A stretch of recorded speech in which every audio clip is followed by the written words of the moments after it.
Hey everyone, Averball here, and today we're looking at another Bandai figure, part of the Dragon Star series, and this is Super Saiyan Bardock.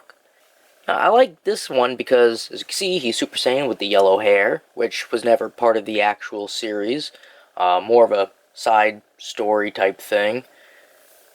And if you look to the side here, just a little window. If you look at the side here, you get a nice picture of him. He doesn't have his headband on there, though. But you can see it there.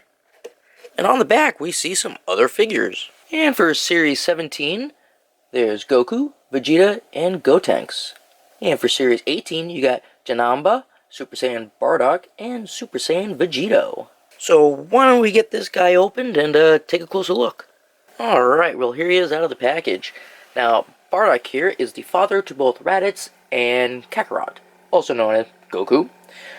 He was killed by Frieza's supernova after he decided not to be a slave to Frieza and to liberate his people. Now, this Bardock in his Super Saiyan form is from a what-if scenario where right before he dies by Frieza's supernova, he gets teleported away into the past on a planet called Planet Plant. There he ends up fighting and defeating Chilled, who is actually an ancestor of Frieza, and that is how Frieza actually knows of Super Saiyans. Well, at least according to the what-if scenario. Alright, and as we saw, he did come with extra hands, not completely open, like halfway. You know, that way he can make a little energy blast in his hand. And I really like this guy. I like the color of his armor here. I like the lime green they used with the dark navy blue. I think it looks really nice. And if we're going on colors, as you can see, he also has the red hairband. He's got blonde hair due to being Super Saiyan. And he also has a bit of a darker, looks like a darker navy blue for the leggings. And also on his shoes down below. And he also has that lime green and white on them. And then for his shoulders and legs, he has red. Now, for some details, if you look at his face, he does have that scar right there on his left cheek. He's got the green eyes that Super Saiyans tend to get. And he still has his tail. Now, let's talk about articulation. He can move his head all the way around. He can look down. Doesn't really look like much of a difference, because if you try looking up, that's all you're going to get. He has this like a 3-degree movement he can do. And that's with the head and neck, because the neck is supposed to be able to move too. And it does go forward and back a little. It's like he's dancing. But then we got his arms here. That goes all the way, 360. He can go up. And about 90 is as high as it'll go. Now, right at the bicep here, you can rotate that around. And he's also got double jointed elbows. But you're only going to get about a 90-degree bend.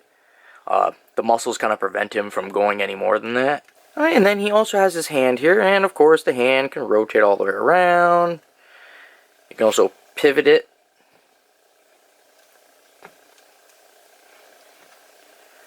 And it'll pivot up and down. Alright, and then if we keep going on him, he's got his waist right above the tail. And that will go 360. Then we got his legs here. They can't go all the way out. They can barely go out at all, because he's got the side armor on the waist here. So that's preventing the legs from moving much. But forward, you can go not 90. And back about that much. And he also has double jointed knees. There we go.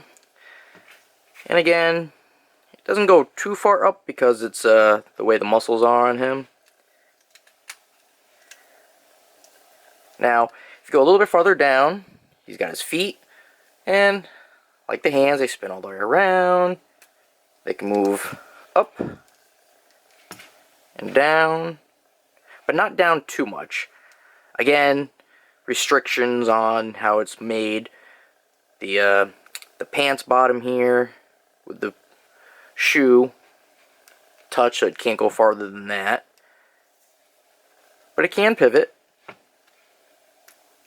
Now, I also like how his armor is a bit more shinier than the rest of them. You can see the light glare coming off of it. But it's a really nice looking figure. I would actually recommend this one to people. Especially since I don't think there's a Super Saiyan Bardock for the figure arts line. So, getting the Dragon Stars is going to be, I think, your only option if you wanted to get this one. And it is a nice looking figure. The details are great. Of course, I don't like how, like I was saying, his head doesn't really have much wiggle room for him to look around. I mean, he can do that, but it would be nice if he could actually look up. You have to, like, bend his body like that. But yeah, all his limbs, they move easy. None of them are stiff, and none of them are loose either. They're, like, right where you want it to be. Yeah, so I'm really glad that they did a what-if scenario one. I'm not sure if there's others, but I really do like this Bardock here. Really nice looking. Like I said, he has the same face as Goku, so can't go wrong with that. His joints are in good condition. Nothing loose, nothing tight. There's no bad paint job done on him. It looks really good. I would highly recommend it. Alright, well that's just been my review on Bandai's Dragon Stars Super Saiyan Bardock. And you know, if you have any comments or questions, feel free to leave them down below. And hey, like, subscribe, and I'll see you later.